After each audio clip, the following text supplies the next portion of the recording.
ತುಂಗಭದ್ರಾ ಡ್ಯಾಮ್ನಲ್ಲಿ ಆಗಿರುವಂಥ ದುರಂತ ಈಗ ನೀರನ್ನ ಕಡಿಮೆ ಮಾಡಿ ಆ ಡ್ಯಾಮ್ನಲ್ಲಿರುವಂಥ ನೀರನ್ನ ಹೊರಗಡೆ ಬಿಟ್ಟು ಆನಂತರ ಅದರ ದುರಸ್ತಿ ಕಾರ್ಯವನ್ನ ಮಾಡೋದಕ್ಕೆ ಹೊರಟಿದ್ದಾರೆ.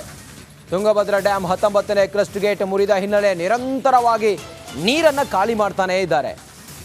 ನೀರು ಖಾಲಿ ಮಾಡ್ತಾ ಇರೋದ್ರಿಂದ ಸಮಸ್ಯೆ, ಹಂಪಿಯ ಬಹುತೇಕ ಸ್ಮಾರಕಗಳು ಸಂಪೂರ್ಣವಾಗಿ ಮುಳುಗೋಗಿದೆ. ವಿಧಿವಿಧಾನ ಕ್ರಿಯೆ ನಡೆಸುವ ಮಂಟಪಗಳು ಕೂಡ ಮುಳುಗಡೆ ಆಗಿದೆ. ವಿರೂಪಾಪುರಕ್ಕೆ ಹೋಗುವ ಬೋಟ್ ಮಾರ್ಗವೂ ಕೂಡ ಸ್ಥಗಿತ ಆಗಿದೆ. ಒಟ್ಟಾರೆ ಅಲ್ಲಿನ ಪರಿಸ್ಥಿತಿ ಹೆಂಗಿದೆ ಅನ್ನೋದಕ್ಕೆ ಸಂಬಂಧಪಟ್ಟಾಗೆ ನಮ್ಮ ಪ್ರತಿನಿಧಿ ನಾಗೇಂದ್ರ ಬಾಬು ಅಲ್ಲಿಂದ ಒಂದು ಪ್ರತ್ಯಕ್ಷ ವರದಿಯನ್ನು ಮಾಡಿದ್ದಾರೆ. ಬನ್ನಿ ನೋಡೋಣ. ಈಗ ನಾನು ಹಂಪಿಯ ಹಿಂಬದಿಯಲ್ಲೇ ಇರುವಂತಹ ಕೋದಂಡರಾಮ ಟೆಂಪಲ್ನ ಮುಂಭಾಗಕ್ಕೆ ಬಂದಿದ್ದೀನಿ. ಆ ಕೋದಂಡರಾಮ ಟೆಂಪಲ್ನ ಮುಂಭಾಗದಲ್ಲಿನ ಸ್ಥಿತಿಯನ್ನು ನಾವು ಗಮನಿಸ್ತಾ ಇದ್ದೀವಿ.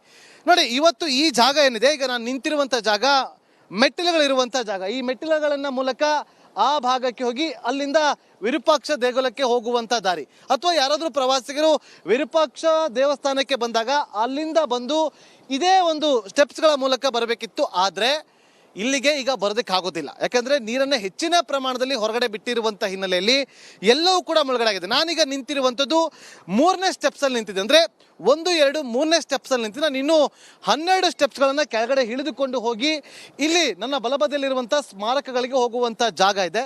ಅದೇ ರೀತಿಯಾಗಿ ಆ ಬದಿಗೂ ಕೂಡ ಹೋಗುವಂಥ ಒಂದು ರಸ್ತೆ ಮಾರ್ಗ ಇದಿತ್ತು. ಆದರೆ ಇದೆಲ್ಲವೂ ಕೂಡ ಮುಳುಗಡೆ ಆಗಿದೆ.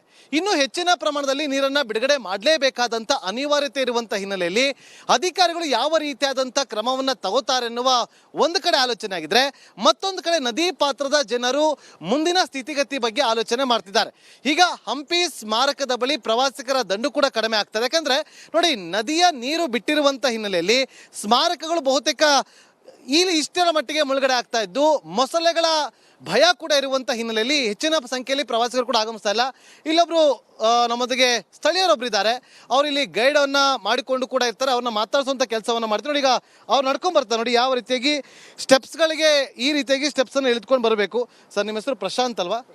ಪ್ರಶಾಂತ್ ಅವರೇ, ಈಗ ನೀರು ಬಿಡುಗಡೆ ಮಾಡಿರುವಂಥ ಹಿನ್ನೆಲೆಯಲ್ಲಿ ಎಷ್ಟು ಸ್ಮಾರಕಗಳಿಗೆ ಮುಳುಗಡೆ ಆಗಿದೆ ಸರ್? ಸುಮಾರು ನಾವು ನೋಡ್ತಿದ್ದಂಗೆ, ನೀವು ಮೊದಲು ನೋಡ್ದಂಗೆ ಏನು ಶ್ರಾದ್ದ ಮಾಡ್ತಕ್ಕಂಥ ಒಂದು ಮಂಟಪ, ಅದಾದ ನಂತರ ಮುಂದೆ ಬಂದರೆ ವಿರೂಪಾಕ್ಷೇಶ್ವರನ ಆನೆ ಸ್ನಾನ ಮಾಡ್ತಕ್ಕಂಥ ಮಂಟಪ, ಸ್ವಲ್ಪ ಮುಂದ್ಗಡೆ ಬಂದರೆ ಏನು ಸ್ವಾಮಿಗಳು ನದಿಯಿಂದ ನೀರು ತಗೊಂಡು ಶಿವನಿಗೆ ಪ್ರೋಕ್ಷಣೆ ಮಾಡ್ತಕ್ಕಂಥ ಒಂದು ಮಂಟಪ, ಇವೆಲ್ಲ ಮುಳುಗಡೆ ಆಗಿ ಮುಂದೆ ಬರ್ತಿದ್ದಂಗೆ ಕೋದಂಡರಾಮ ಟೆಂಪಲ್ ಅಂತ ಇರುತ್ತೆ, ರಾಮಲಕ್ಷ್ಮಣನ ದೇವಸ್ಥಾನ. ಅದು ಆ ದೇವಸ್ಥಾನದ ಮುಂಭಾಗ ಇರ್ತಕ್ಕಂಥ ಈ ಸ್ಥಳ.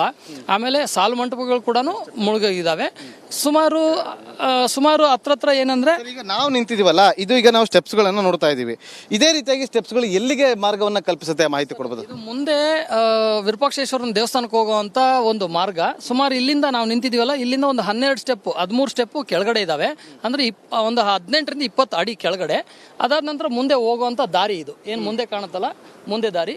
ಅದಕ್ಕೆ ಇಲ್ಲಿ ಒಂದು ಏನಂತಾರೆ ಅಂತಂದ್ರೆ ಕೋಣದಮ್ಮನ ದಾರಿ ಅಂತಾನು ಅಂತಾರೆ. ಆ ದಾರಿಯಿಂದ ಮುಂದೆ ಹೋದ್ರೆ ನಮಗೆ ಕನೆಕ್ಟಿವಿಟಿ ಸಿಗುತ್ತೆ. ನೋಡಿ, ಅಲ್ಲೊಂದು ಆನೆಯ ಒಂದು ಸ್ಮಾರಕ ನಮಗೆ ಕಾಣೋದಕ್ಕೆ ಸಿಗ್ತಾ ಇದೆ. ಅದು ಯಾವ ಮಟ್ಟಿಗೆ ಮುಳುಗಡೆ ಆಗಿದೆ ಅನ್ನೋದು ಕೂಡ ನಮಗೆ ಅಲ್ಲಿ ನೋಡೋದಕ್ಕೆ ಸಿಗ್ತಾ ಇದೆ. ಇದೇ ರೀತಿಯಾಗಿ ಅನೇಕ ಸ್ಮಾರಕಗಳು ಮುಳುಗಡೆ ಆಗ್ತಾ ಇದೆ. ಯಾಕಂದ್ರೆ ನೀರನ್ನು ಹೊರಗಡೆ ಬಿಡಲೇಬೇಕು. ಒಂದು ವೇಳೆ ಕರೆಕ್ಟಾಗಿ ಮೇಂಟೆನೆನ್ಸನ್ನು ಮಾಡಿದ್ದಿದ್ರೆ, ಆ ಚೈನ್ ಏನಾದರೂ ಕಟ್ ಆಗದೇ ಇದ್ದಿದ್ರೆ, ಇವತ್ತು ಈ ಭಾಗದಲ್ಲಿ ಪ್ರವಾಸಿಗರ ದಂಡು ಹೆಚ್ಚಿನ ಸಂಖ್ಯೆಯಲ್ಲಿ ಇರ್ತಾ ಇತ್ತು. ಇದೆಲ್ಲದಕ್ಕೂ ಕೂಡ ಜವಾಬ್ದಾರಿ ಯಾರು ಅಂತೇಳಿ ಈಗ ಹೊಣೆಯನ್ನು ಹೊರಬೇಕಾಗಿರೋದು ಯಾರು ಅನ್ನುವ ಯಕ್ಷ ಪ್ರಶ್ನೆ ಕೂಡ ಉದ್ಭವ ಆಗಿದೆ. CM ಸಿದ್ದರಾಮಯ್ಯ ಅವರು ಕೂಡ ಇವತ್ತು ತುಂಗಭದ್ರಾ ಡ್ಯಾಮ್ಗೆ ಭೇಟಿ ಕೊಟ್ಟು ಪರಿಶೀಲನೆ ಕೂಡ ಮಾಡಿದ್ದಾರೆ. ನೋಡೋಣ ಅವ್ರು ಏನು ಕ್ರಮವನ್ನು ತೆಗೆದುಕೊಳ್ತಾರೆ ಅಂತೇಳಿ. ಕ್ಯಾಮ್ರಾ ಪರ್ಸನ್ ಕಿರಣ್ ಜೊತೆ ನಾಗೇಂದ್ರ ಬಾಬು, ರಿಪಬ್ಲಿಕ್. ತುಂಗಭದ್ರಾ ಡ್ಯಾಮ್ನಲ್ಲಿ ಆಗಿರುವಂಥ ದುರಂತ ಈಗ ನೀರನ್ನ ಕಡಿಮೆ ಮಾಡಿ ಆ ಡ್ಯಾಮ್ನಲ್ಲಿರುವಂಥ ನೀರನ್ನ ಹೊರಗಡೆ ಬಿಟ್ಟು ಆನಂತರ ಅದರ ದುರಸ್ತಿ ಕಾರ್ಯವನ್ನ ಮಾಡೋದಕ್ಕೆ ಹೊರಟಿದ್ದಾರೆ. ತುಂಗಭದ್ರಾ ಡ್ಯಾಮ್ 19ನೇ ಕ್ರಸ್ಟ್ ಗೇಟ್ ಮುರಿದ ಹಿನ್ನೆಲೆ ನಿರಂತರವಾಗಿ ನೀರನ್ನು ಖಾಲಿ ಮಾಡ್ತಾನೇ ಇದ್ದಾರೆ. ನೀರು ಖಾಲಿ ಮಾಡ್ತಾ ಇರೋದ್ರಿಂದ ಸಮಸ್ಯೆ, ಹಂಪಿಯ ಬಹುತೇಕ ಸ್ಮಾರಕಗಳು ಸಂಪೂರ್ಣವಾಗಿ ಮುಳುಗೋಗಿದೆ. ವಿಧಿವಿಧಾನ ಕ್ರಿಯೆ ನಡೆಸುವ ಮಂಟಪಗಳು ಕೂಡ ಮುಳುಗಡೆ ಆಗಿದೆ. ವಿರೂಪಾಪುರಕ್ಕೆ ಹೋಗುವ ಬೋಟ್ ಮಾರ್ಗವೂ ಕೂಡ ಸ್ಥಗಿತ ಆಗಿದೆ. ಒಟ್ಟಾರೆ ಅಲ್ಲಿನ ಪರಿಸ್ಥಿತಿ ಹೆಂಗಿದೆ ಅನ್ನೋದಕ್ಕೆ ಸಂಬಂಧಪಟ್ಟಾಗೆ ನಮ್ಮ ಪ್ರತಿನಿಧಿ ನಾಗೇಂದ್ರ ಬಾಬು ಅಲ್ಲಿಂದ ಒಂದು ಪ್ರತ್ಯಕ್ಷ ವರದಿಯನ್ನು ಮಾಡಿದ್ದಾರೆ. ಬನ್ನಿ ನೋಡೋಣ. ಈಗ ನಾನು ಹಂಪಿಯ ಹಿಂಬದಿಯಲ್ಲೇ ಇರುವಂತಹ ಕೋದಂಡರಾಮ ಟೆಂಪಲ್ನ ಮುಂಭಾಗಕ್ಕೆ ಬಂದಿದ್ದೀನಿ. ಆ ಕೋದಂಡರಾಮ ಟೆಂಪಲ್ನ ಮುಂಭಾಗದಲ್ಲಿನ ಸ್ಥಿತಿಯನ್ನು ನಾವು ಗಮನಿಸ್ತಾ ಇದ್ದೀವಿ. ನೋಡಿ, ಇವತ್ತು ಈ ಜಾಗ ಏನಿದೆ, ಈಗ ನಾನು ನಿಂತಿರುವಂಥ ಜಾಗ ಮೆಟ್ಟಿಲುಗಳಿರುವಂಥ ಜಾಗ. ಈ ಮೆಟ್ಟಿಲುಗಳನ್ನ ಮೂಲಕ ಆ ಭಾಗಕ್ಕೆ ಹೋಗಿ ಅಲ್ಲಿಂದ ವಿರೂಪಾಕ್ಷ ದೇಗುಲಕ್ಕೆ ಹೋಗುವಂಥ ದಾರಿ, ಅಥವಾ ಯಾರಾದರೂ ಪ್ರವಾಸಿಗರು ವಿರೂಪಾಕ್ಷ ದೇವಸ್ಥಾನಕ್ಕೆ ಬಂದಾಗ ಅಲ್ಲಿಂದ ಬಂದು ಇದೇ ಒಂದು ಸ್ಟೆಪ್ಸ್ಗಳ ಮೂಲಕ ಬರಬೇಕಿತ್ತು. ಆದರೆ ಇಲ್ಲಿಗೆ ಈಗ ಬರೋದಕ್ಕಾಗೋದಿಲ್ಲ. ಯಾಕಂದರೆ ನೀರನ್ನು ಹೆಚ್ಚಿನ ಪ್ರಮಾಣದಲ್ಲಿ ಹೊರಗಡೆ ಬಿಟ್ಟಿರುವಂಥ ಹಿನ್ನೆಲೆಯಲ್ಲಿ ಎಲ್ಲವೂ ಕೂಡ ಮುಳುಗಡೆ ಆಗಿದೆ. ನಾನೀಗ ನಿಂತಿರುವಂಥದ್ದು 3ನೇ ಸ್ಟೆಪ್ಸಲ್ಲಿ ನಿಂತಿದ್ದೆ. ಅಂದರೆ 1, 2, 3ನೇ ಸ್ಟೆಪ್ಸಲ್ಲಿ ನಿಂತಿದ್ದೆ. ನಾನು ಇನ್ನೂ 12 ಸ್ಟೆಪ್ಸ್ಗಳನ್ನು ಕೆಳಗಡೆ ಇಳಿದುಕೊಂಡು ಹೋಗಿ ಇಲ್ಲಿ ನನ್ನ ಬಲಬದಿಯಲ್ಲಿರುವಂಥ ಸ್ಮಾರಕಗಳಿಗೆ ಹೋಗುವಂಥ ಜಾಗ ಇದೆ. ಅದೇ ರೀತಿಯಾಗಿ ಆ ಬದಿಗೂ ಕೂಡ ಹೋಗುವಂಥ ಒಂದು ರಸ್ತೆ ಮಾರ್ಗ ಇದಿತ್ತು. ಆದರೆ ಇದೆಲ್ಲವೂ ಕೂಡ ಮುಳುಗಡೆ ಆಗಿದೆ. ಇನ್ನೂ ಹೆಚ್ಚಿನ ಪ್ರಮಾಣದಲ್ಲಿ ನೀರನ್ನು ಬಿಡುಗಡೆ ಮಾಡಲೇಬೇಕಾದಂಥ ಅನಿವಾರ್ಯತೆ ಇರುವಂಥ ಹಿನ್ನೆಲೆಯಲ್ಲಿ ಅಧಿಕಾರಿಗಳು ಯಾವ ರೀತಿಯಾದಂಥ ಕ್ರಮವನ್ನು ತಗೋತಾರೆ ಎನ್ನುವ ಒಂದು ಕಡೆ ಆಲೋಚನೆ ಆಗಿದ್ರೆ, ಮತ್ತೊಂದು ಕಡೆ ನದಿ ಪಾತ್ರದ ಜನರು ಮುಂದಿನ ಸ್ಥಿತಿಗತಿ ಬಗ್ಗೆ ಆಲೋಚನೆ ಮಾಡ್ತಿದ್ದಾರೆ. ಈಗ ಹಂಪಿ ಸ್ಮಾರಕದ ಬಳಿ ಪ್ರವಾಸಿಗರ ದಂಡು ಕೂಡ ಕಡಿಮೆ ಆಗ್ತದೆ. ಯಾಕಂದ್ರೆ ನೋಡಿ, ನದಿಯ ನೀರು ಬಿಟ್ಟಿರುವಂಥ ಹಿನ್ನೆಲೆಯಲ್ಲಿ ಸ್ಮಾರಕಗಳು ಬಹುತೇಕ ಇಲ್ಲಿ ಇಷ್ಟರ ಮಟ್ಟಿಗೆ ಮುಳುಗಡೆ ಆಗ್ತಾ ಇದ್ದು, ಮೊಸಳೆಗಳ ಭಯ ಕೂಡ ಇರುವಂಥ ಹಿನ್ನೆಲೆಯಲ್ಲಿ ಹೆಚ್ಚಿನ ಸಂಖ್ಯೆಯಲ್ಲಿ ಪ್ರವಾಸಿಗರು ಕೂಡ ಆಗಮಿಸ್ತಾ ಇಲ್ಲ. ಇಲ್ಲೊಬ್ರು ನಮ್ಮೊಂದಿಗೆ ಸ್ಥಳೀಯರೊಬ್ರು ಇದ್ದಾರೆ. ಅವ್ರು ಇಲ್ಲಿ ಗೈಡನ್ನ ಮಾಡಿಕೊಂಡು ಕೂಡ ಇರ್ತಾರೆ. ಅವ್ರನ್ನ ಮಾತಾಡಿಸುವಂಥ ಕೆಲಸವನ್ನು ಮಾಡ್ತಾರೆ. ನೋಡಿ, ಈಗ ಅವ್ರು ನಡ್ಕೊಂಡು ಬರ್ತಾರೆ. ನೋಡಿ ಯಾವ ರೀತಿಯಾಗಿ ಸ್ಟೆಪ್ಸ್ಗಳಿಗೆ ಈ ರೀತಿಯಾಗಿ ಸ್ಟೆಪ್ಸನ್ನು ಇಳಿದುಕೊಂಡು ಬರಬೇಕು. ಸರ್, ನಿಮ್ಮ ಹೆಸರು ಪ್ರಶಾಂತ್ ಅಲ್ವಾ? ಪ್ರಶಾಂತ್ ಅವರೇ, ಈಗ ನೀರು ಬಿಡುಗಡೆ ಮಾಡಿರುವಂಥ ಹಿನ್ನೆಲೆಯಲ್ಲಿ ಎಷ್ಟು ಸ್ಮಾರಕಗಳಿಗೆ ಮುಳುಗಡೆ ಆಗಿದೆ ಸರ್? ಸುಮಾರು ನಾವು ನೋಡ್ತಿದ್ದಂಗೆ, ನೀವು ಮೊದಲು ನೋಡ್ದಂಗೆ ಏನು ಶ್ರಾದ್ದ ಮಾಡ್ತಕ್ಕಂಥ ಒಂದು ಮಂಟಪ, ಅದಾದ ನಂತರ ಮುಂದೆ ಬಂದರೆ ವಿರೂಪಾಕ್ಷೇಶ್ವರನ ಆನೆ ಸ್ನಾನ ಮಾಡ್ತಕ್ಕಂಥ ಮಂಟಪ, ಸ್ವಲ್ಪ ಮುಂದ್ಗಡೆ ಬಂದರೆ ಏನು ಸ್ವಾಮಿಗಳು ನದಿಯಿಂದ ನೀರು ತಗೊಂಡು ಶಿವನಿಗೆ ಪ್ರೋಕ್ಷಣೆ ಮಾಡ್ತಕ್ಕಂಥ ಒಂದು ಮಂಟಪ, ಇವೆಲ್ಲ ಮುಳುಗಡೆ ಆಗಿ ಮುಂದೆ ಬರ್ತಿದ್ದಂಗೆ ಕೋದಂಡರಾಮ ಟೆಂಪಲ್ ಅಂತ ಇರುತ್ತೆ, ರಾಮಲಕ್ಷ್ಮಣನ ದೇವಸ್ಥಾನ. ಅದು ಆ ದೇವಸ್ಥಾನದ ಮುಂಭಾಗ ಇರ್ತಕ್ಕಂಥ ಈ ಸ್ಥಳ. ಆಮೇಲೆ ಸಾಲು ಮಂಟಪಗಳು ಕೂಡ ಇದಾವೆ. ಸುಮಾರು ಹತ್ರ ಏನಂದ್ರೆ, ಈಗ ನಾವು ನಿಂತಿದೀವಲ್ಲ, ಇದು ಈಗ ನಾವು ಸ್ಟೆಪ್ಸ್ಗಳನ್ನು ನೋಡ್ತಾ ಇದ್ದೀವಿ. ಇದೇ ರೀತಿಯಾಗಿ ಸ್ಟೆಪ್ಸ್ಗಳು ಎಲ್ಲಿಗೆ ಮಾರ್ಗವನ್ನು ಕಲ್ಪಿಸುತ್ತೆ, ಮಾಹಿತಿ ಕೊಡ್ಬೋದು? ಇದು ಮುಂದೆ ವಿರೂಪಾಕ್ಷೇಶ್ವರನ ದೇವಸ್ಥಾನಕ್ಕೆ ಹೋಗುವಂತ ಒಂದು ಮಾರ್ಗ. ಸುಮಾರು ಇಲ್ಲಿಂದ ನಾವು ನಿಂತಿದೀವಲ್ಲ, ಇಲ್ಲಿಂದ ಒಂದು 13 ಸ್ಟೆಪ್ ಕೆಳಗಡೆ ಇದಾವೆ. ಅಂದ್ರೆ ಒಂದು 18ರಿಂದ 20 ಅಡಿ ಕೆಳಗಡೆ.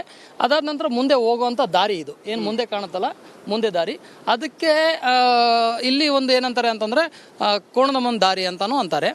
ಆ ದಾರಿಯಿಂದ ಮುಂದೆ ಹೋದ್ರೆ ನಮಗೆ ಕನೆಕ್ಟಿವಿಟಿ ಸಿಗುತ್ತೆ. ನೋಡಿ, ಅಲ್ಲೊಂದು ಆನೆಯ ಒಂದು ಸ್ಮಾರಕ ನಮಗೆ ಕಾಣೋದಕ್ಕೆ ಸಿಗ್ತಾ ಇದೆ. ಅದು ಯಾವ ಮಟ್ಟಿಗೆ ಮುಳುಗಡೆ ಆಗಿದೆ ಅನ್ನೋದು ಕೂಡ ನಮಗೆ ಅಲ್ಲಿ ನೋಡೋದಕ್ಕೆ ಸಿಗ್ತಾ ಇದೆ. ಇದೇ ರೀತಿಯಾಗಿ ಅನೇಕ ಸ್ಮಾರಕಗಳು ಮುಳುಗಡೆ ಆಗ್ತಾ ಇದೆ. ಯಾಕಂದ್ರೆ ನೀರನ್ನ ಹೊರಗಡೆ ಬಿಡಲೇಬೇಕು. ಒಂದು ವೇಳೆ ಕರೆಕ್ಟಾಗಿ ಮೇಂಟೆನೆನ್ಸ್ ಅನ್ನ ಮಾಡಿದ್ದಿದ್ರೆ, ಆ ಚೈನ್ ಏನಾದರೂ ಕಟ್ ಆಗದೇ ಇದ್ದಿದ್ರೆ, ಇವತ್ತು ಈ ಭಾಗದಲ್ಲಿ ಪ್ರವಾಸಿಗರ ದಂಡು ಹೆಚ್ಚಿನ ಸಂಖ್ಯೆಯಲ್ಲಿ ಇರ್ತಾ ಇತ್ತು. ಇದೆಲ್ಲದಕ್ಕೂ ಕೂಡ ಜವಾಬ್ದಾರಿ ಯಾರು ಅಂತೇಳಿ ಈಗ ಹೊಣೆಯನ್ನು ಹೊರಬೇಕಾಗಿರೋದು ಯಾರು ಅನ್ನುವ ಯಕ್ಷ ಪ್ರಶ್ನೆ ಕೂಡ ಉದ್ಭವ ಆಗಿದೆ. CM ಸಿದ್ದರಾಮಯ್ಯ ಅವರು ಕೂಡ ಇವತ್ತು ತುಂಗಭದ್ರಾ ಡ್ಯಾಮ್ಗೆ ಭೇಟಿ ಕೊಟ್ಟು ಪರಿಶೀಲನೆ ಕೂಡ ಮಾಡಿದ್ದಾರೆ. ನೋಡೋಣ ಅವ್ರು ಏನು ಕ್ರಮವನ್ನು ತೆಗೆದುಕೊಳ್ತಾರೆ ಅಂತೇಳಿ. ಕ್ಯಾಮ್ರಾ ಪರ್ಸನ್ ಕಿರಣ್ ಜೊತೆ ನಾಗೇಂದ್ರ ಬಾಬು, ರಿಪಬ್ಲಿಕ್.